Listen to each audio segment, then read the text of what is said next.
நம்ம வீடியோஸை தொடர்ச்சியாக பார்க்குற உங்களில் பல பேருக்கு இந்த லேப்டாப்பை தெரிஞ்சிருக்கும். ஏன்னா பழையரம்பு கடையிலேருந்து எடுத்துகிட்டு வந்து பார்ட் 1 வீடியோ ஏற்கனவே போட்டிருக்கேன். அதை பார்க்காதவங்க போய் பார்த்துட்டு வந்துருங்க. இந்த லேப்டாப்பை எப்படி ரெடி பண்ணிட்டு பார்க்கறதுக்கு முன்னாடி நம்ம சேனலை சப்ஸ்கிரைப் பண்ணிட்டு வந்துருங்க.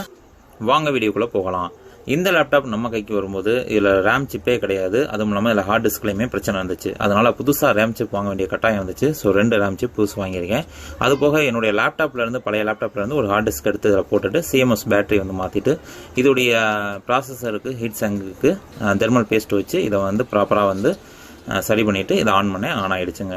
இது எப்படி பெர்ஃபார்மன்ஸ் இருக்குன்னு கேட்டிங்க அப்படின்னா பெருசாக ஒன்றும் இதை யூஸ் பண்ண முடியாது. ஏன்னா இதில் இருக்கக்கூடிய i3 ப்ராசஸர் தான். NVIDIA கிராஃபிக்ஸ் கார்டுன்றது இப்போ உள்ள லேட்டஸ்ட்டோட ஒப்பிடும்போது ரொம்ப ஓல்டுங்க. ஸோ 10 வருஷத்துக்கு முன்னாடி உள்ளது. ஸோ ஜஸ்ட்டு நீங்கள் ஒரு ஆஃபீஸ் ஒர்க் மாதிரி இதில் பண்ணிக்கலாமா அப்படின்னா பண்ணிக்கலாம்.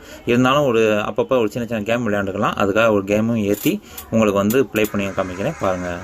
இந்த வீடியோ பிடிச்சிருந்துச்சுன்னா லைக் பண்ணுங்கள். பாய்.